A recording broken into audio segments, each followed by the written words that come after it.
let's talk about the power of authenticity. Authenticity is real, true, and when it comes to objects, it might just be what turns something ordinary into something extraordinary.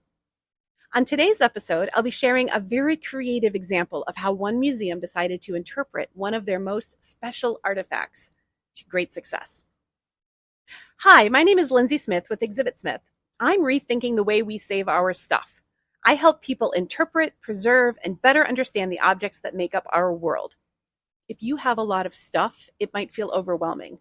But believe it or not, I truly believe that artifact and heirloom preservation can be both easy and fun. In fact, I've developed a series of introductory level workshops on this topic just to prove my point. Learn more about them at exhibitsmith.com. Okay, back to the conversation of authenticity and of using that to leverage the importance of an object. Let's think on this a little, especially regarding the museum world. Of course, that's where I'm coming from. Why do people usually visit history museums, after all? History museums can vary greatly, but they usually have one thing in common. Whether it's a state museum or a local history museum, a museum that focuses on a particular subject matter, like a military museum or a fashion collection, or even a museum that's actually housed in an historic structure, like a one-room schoolhouse or a private residence. These very different types of institutions all do one very united thing. They interpret the past. And the vast majority of these museums use authentic artifacts to help tell those stories. Exhibit developers at these museums have the power, yes, we like the power, to pick and choose which artifacts from their collection they will use to tell the specific stories that they're after. They will carefully choose not only an object, but the whole scene, the text, the lighting, the vibe, everything around that artifact.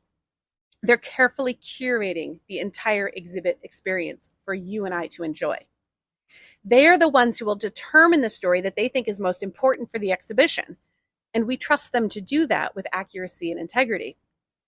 There are many different ways we can look at a single item, many different exhibits it could take place in. And I focus on that in my workshops, and I'll be discussing how to look at artifacts in different ways in a future episode. But until that episode drops, I want you to understand that with the right thinking and interpretation, even the most ordinary looking artifact or item can truly come alive in the eyes of museum guests. And today, I'm going to tell you a story of just that. But before I begin, here's a little information about this artifact, a little teaser, right? If you saw it folded up on a table, you would probably just walk right on by, thinking it was something that needed to be tossed or donated or just gotten rid of. But properly mounted and interpreted, the item's true worth is revealed. This museum I'm going to talk about, though, they went an extra step.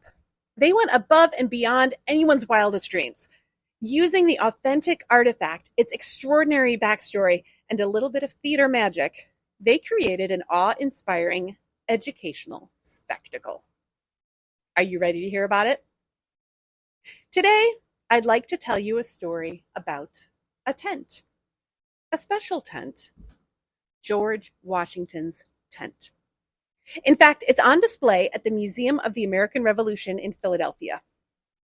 Last spring, I had the opportunity to chaperone my son's 4th grade field trip to the museum. To say the kids were excited to go on a field trip is an understatement, by the way. I think my ears were ringing for weeks after those bus rides. It was a little too much for this mom to take. Anyhow, when we got to the museum, the first thing we did was to see their multimedia production of General George Washington's tent. Before the lights dimmed in the theater, a museum educator explained the artifact's importance and that it was old, authentic, and should not be photographed. The room full of loud, bouncy 4th graders started asking a myriad questions all at once. Where did you get it? Can I touch it? What would happen if I touched it? You know, kid questions.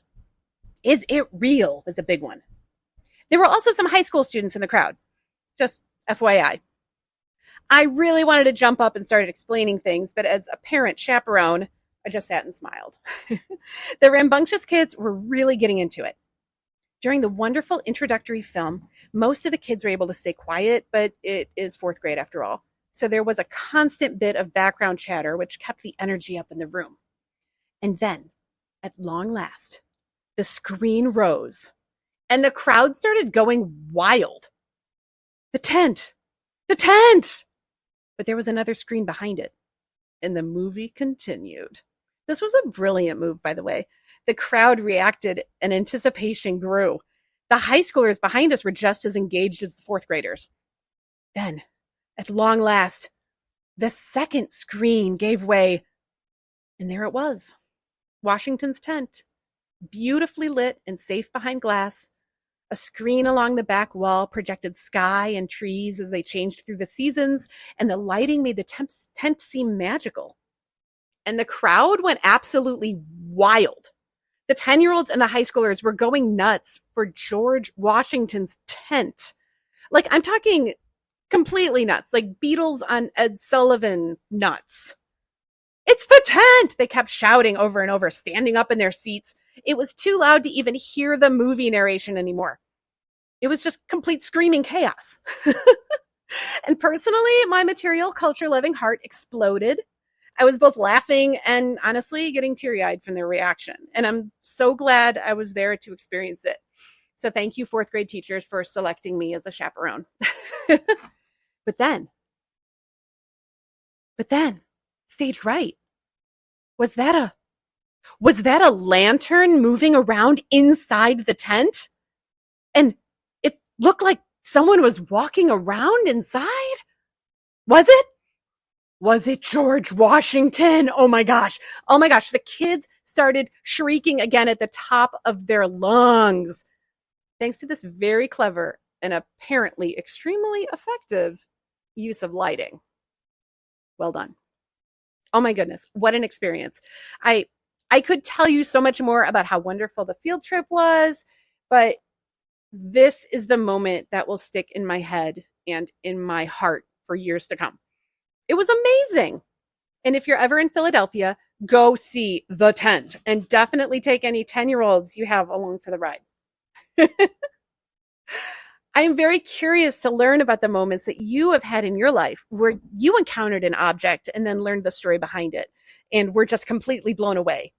Or a moment when it really made you think of the item or its context in a completely new way. Perhaps you were just floored that you were kind of standing in front of this real piece of history and it was just all of a sudden too much to grasp. These are the moments that keep me doing this. This is the reason why I focus so much of my time on helping people preserve and interpret their stuff. You don't need to own a national treasure to discover and curate extraordinary, unique stories that really shine and connect with people. Sometimes it just takes asking the right questions and taking good notes, such as interviewing a family member about a prized possession. So even if you're not a museum person, or especially if you're not a museum person, I invite you to think about the items that are in your life. Perhaps by walking around your house, looking at each room and thinking, what is the most important item or items that I have in here? And am I just taking them for granted as they get covered with dust? Is there a way I can highlight them? Is there a way that when you walk into that room, you're going to be reminded of that piece and that story?